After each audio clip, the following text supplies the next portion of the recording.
The twin suns hung low over the alien market. Dust floated in the air, glowing like gold.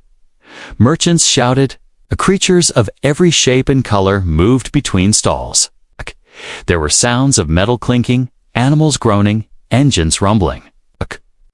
Near the back of the market, in a shadowed corner, something colder was happening.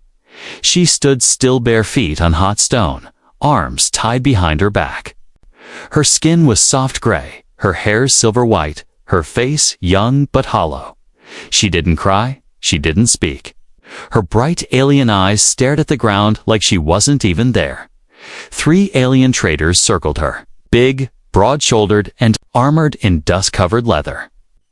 They talked in whispers, but anyone watching would understand the scene. They were preparing to trade herds like they would a box of parts, or a caged animal. And someone was watching. A human. Cal Monroe stood at a distance, leaning on his old transport ship.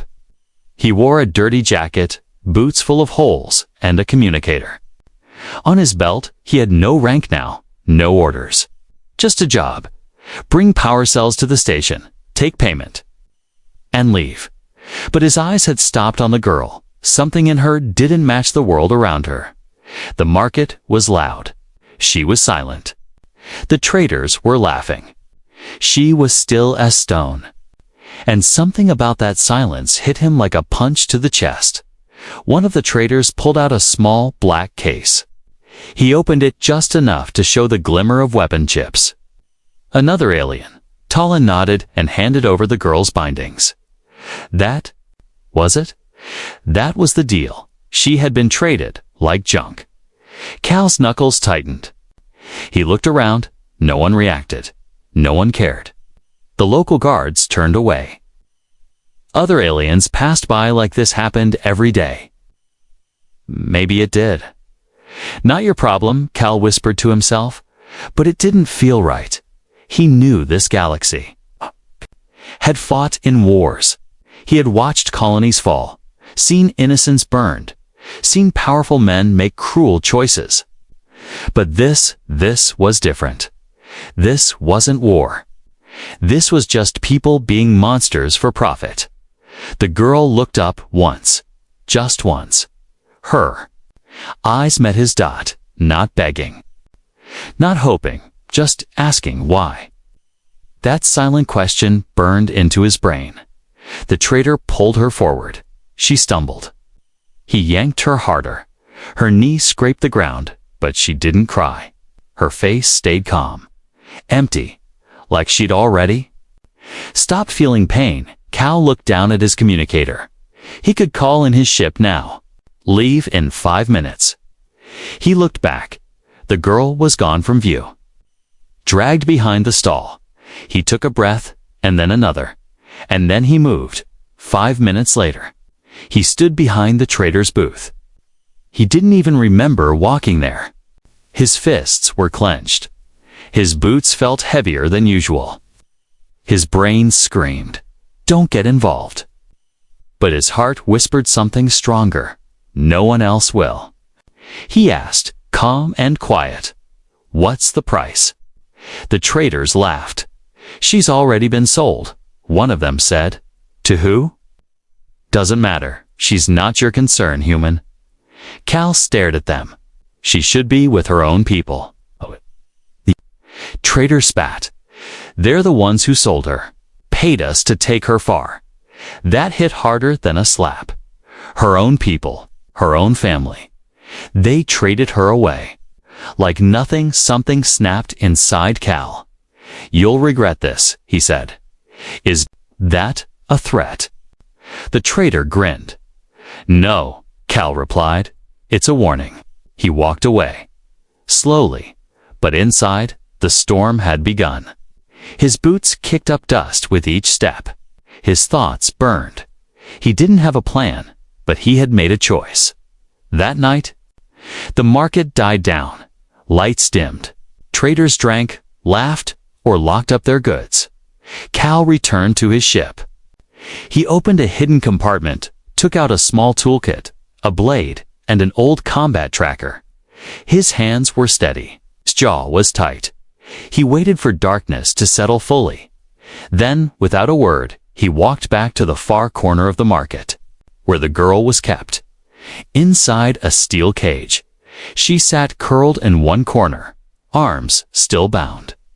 The metal bars were thick. 2 guards stood nearby. Half asleep, Cal crouched in the shadows. She looked up again, same question in her eyes. Why? He mouthed one word back. Soon. The stars were quiet above the market. Most of the traders were asleep. Their ships locked, their engines cold. But in the far corner, behind the weapon stalls and broken tech, 2 guards sat near the cage. They were big, lazy, and half-drunk. One leaned back against a metal post, snoring. The other kept nodding. Off, his weapons sliding off his lap. Inside the cage, the alien girl didn't move.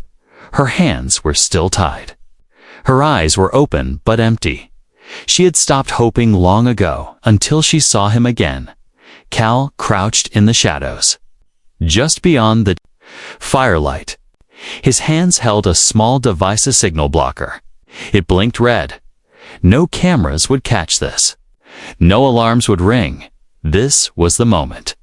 He could walk away, pretend he never saw her. But Cal had already made his choice. He slipped forward like a ghost, silent boots on sand and stone. The snoring guard didn't wake.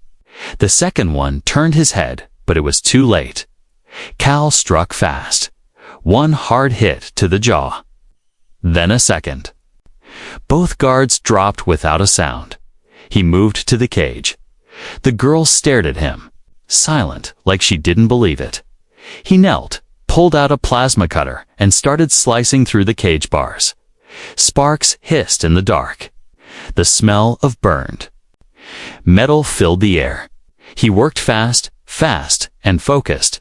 Then Snap-a-bar broke. He reached through.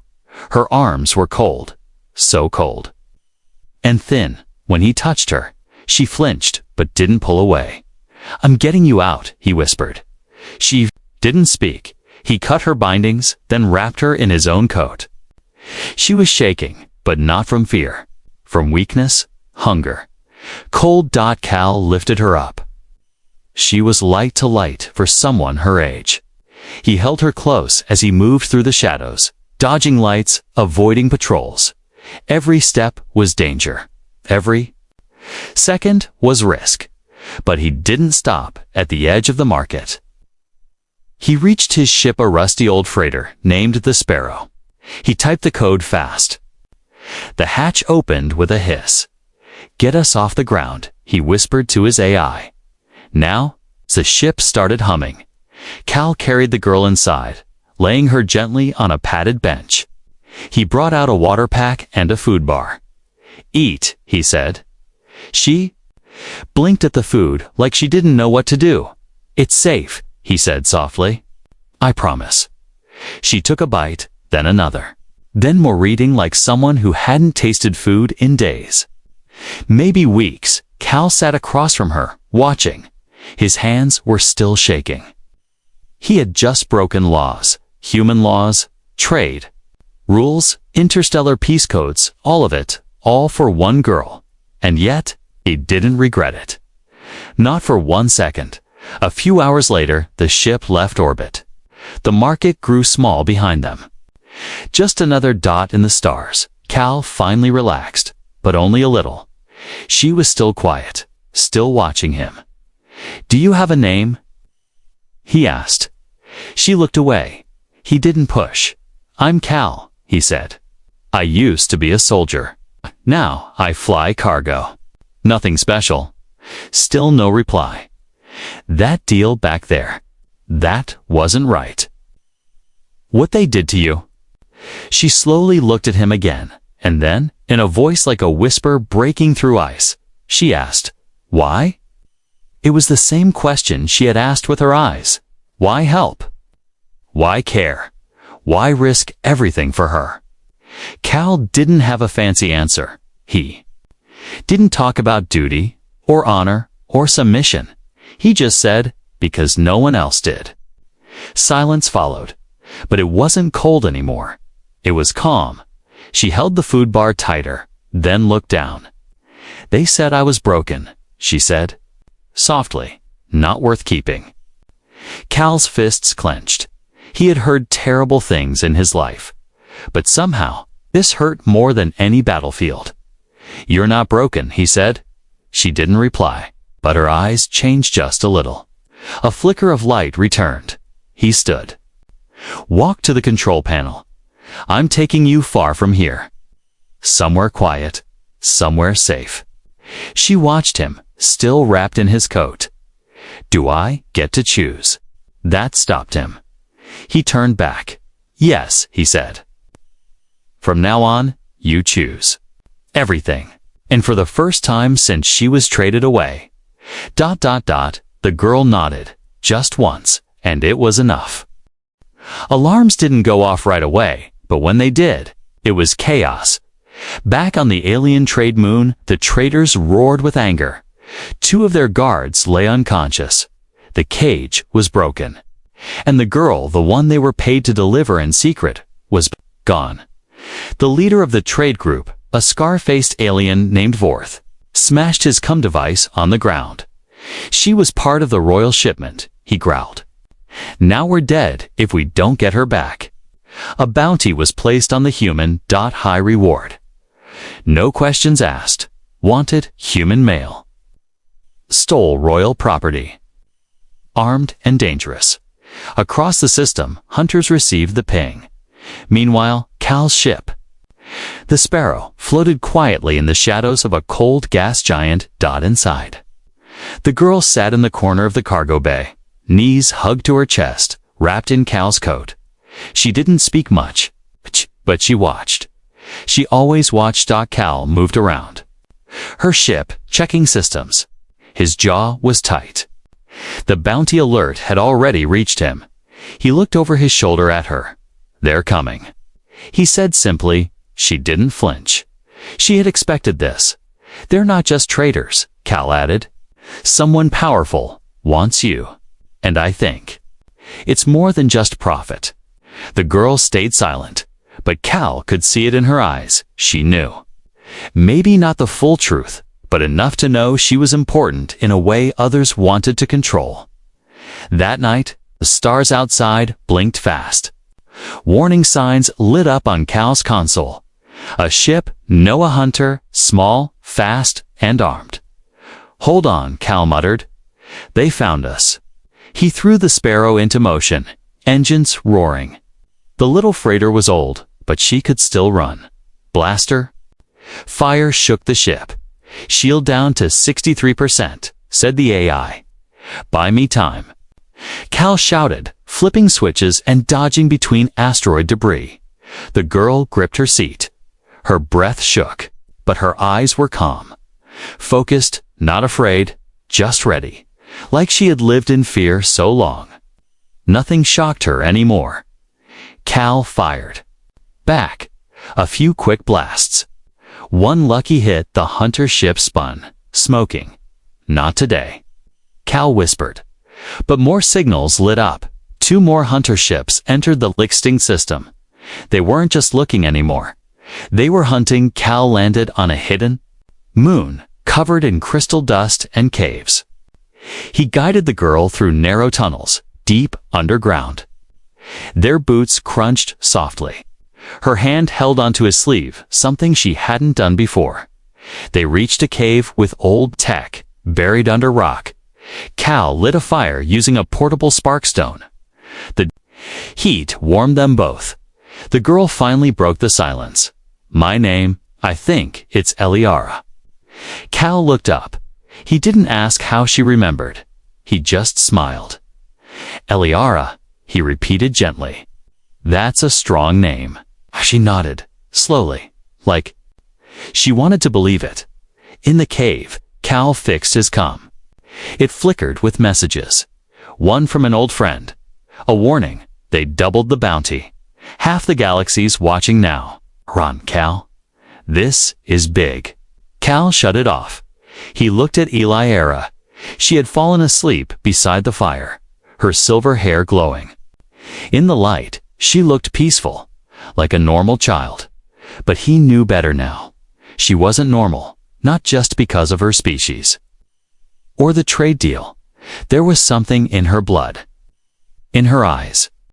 In the way powerful people wanted her gone nor controlled, she was special, and someone, somewhere, was willing to kill just to keep her a secret. The next morning, Cal packed everything fast. "We can't stay," he said. Eliara helped him without a word. She didn't ask where they were going. She just trusted him now. And that scared Cal more than anything, because now he had more than a mission. He had a promise to keep as they left the moon. A silent tracking drone followed in the dark. It blinked once, locked onto their ship's signature, and vanished. Far away. In a palace made of stone and light, an alien queen received the signal. She stared at the glowing screen. Her eyes narrowed. She whispered, "Bring her back, alive. Or don't come back at all." The planet was cold. Not the kind of cold that made you shiver, but the kind that sank deep into your bones and made everything feel quiet. The sky above was pale blue. The ground covered in soft white dust that crunched under every step. Cal's ship, the Sparrow, sat hidden in a narrow valley surrounded by rocks. No signals, no cities, no ships. Just silence. He had picked this place. On purpose, no trade lanes, no colonies. No one to find them for now. Eliara sat near a fire, wrapped in the same coat he gave her on the first night. Her eyes stared at the flames, but her mind was far away. She had been quiet for days. Not afraid, just thinking. Cal placed a warm drink beside her. "Here," he said softly. She took it. Sipped it, then, finally, without looking at him, she asked, "Do you think I was born to be traded?" The question struck Cal in the chest. "No," he said firmly. "You were born to live, just like anyone else." She didn't speak for a while.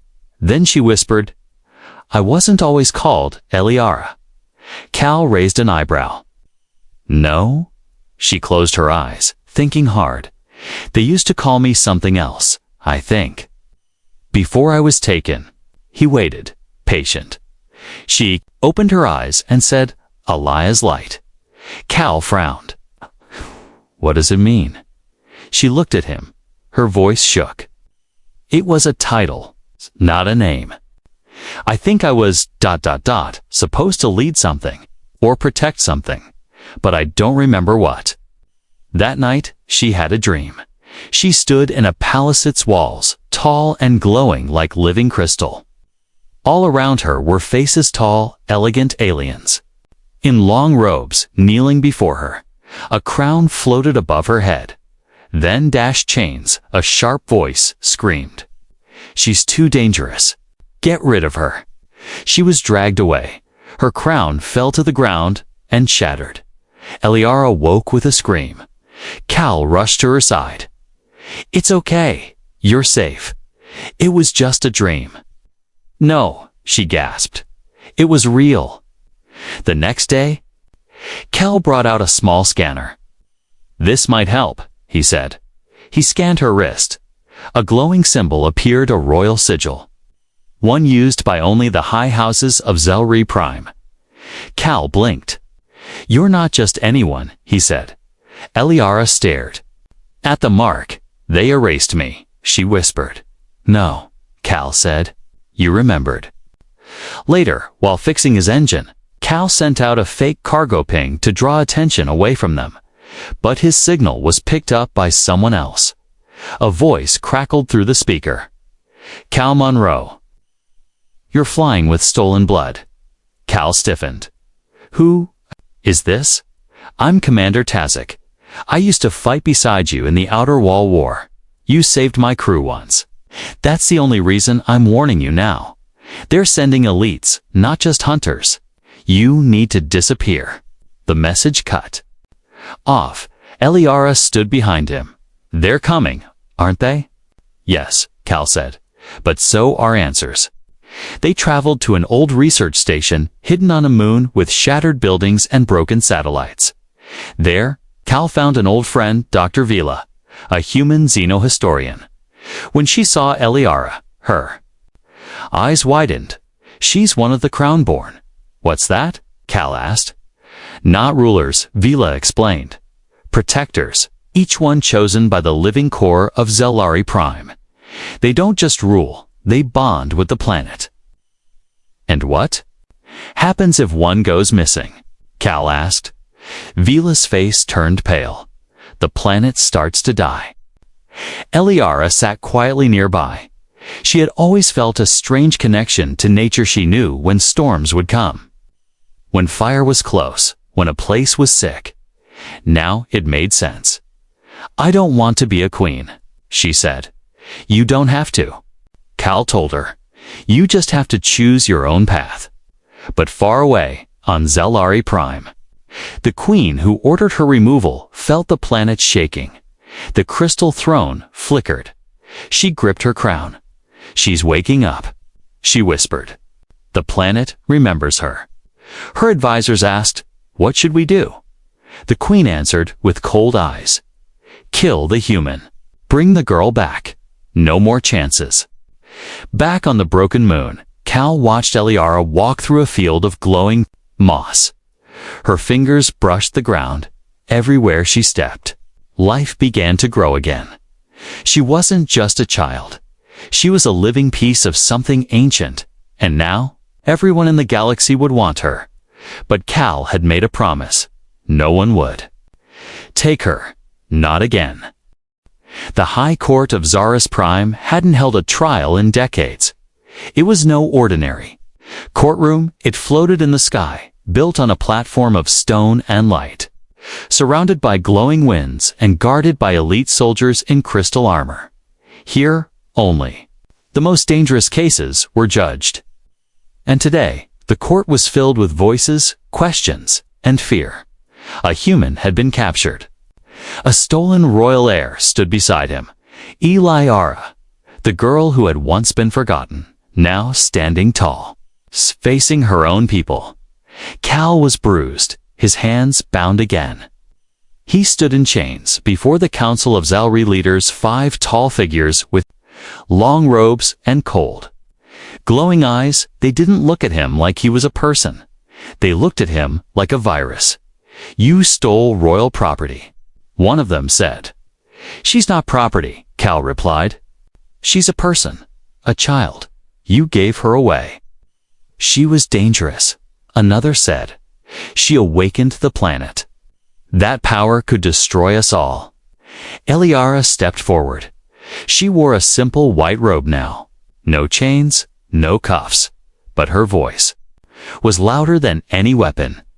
"You were afraid of me," she said, loud and clear. "Afraid I would break your rules. Afraid I would shine brighter than your lies." The room fell silent. The queen, tall, cold, proud, rose from her golden seat. Her silver crown shimmered in the air. "You were born to serve," she said. "You were not meant to lead." Eliara looked at her.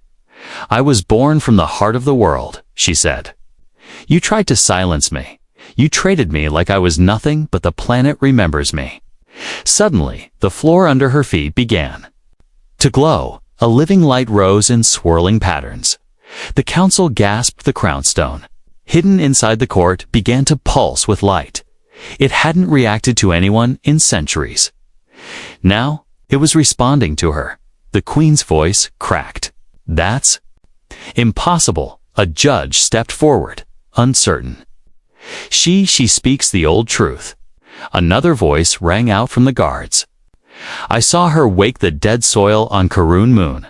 I saw the moss bloom under her hands. She healed the rusted winds of Koran Sector." Another added. "No one else could do that." Cal looked around. Slowly, even those who once stood against her began to waver, but not all. The queen snapped her fingers. From behind the court, warriors in black armor marched forward. "Surrender the girl," she shouted. "She is mine by blood law." Iliara stood firm. "No," she said. "You gave up your right when you gave me away." A loud crack echoed across the sky platform, the crown stone. Giant crystal pulsing in the court's center rose into the air. It floated above Iliara. Then stopped. It began to spin, slowly, then faster. It glowed brighter and brighter until the light became blinding. When the light faded, the crown no longer hovered over the queen. It floated above Alira's head.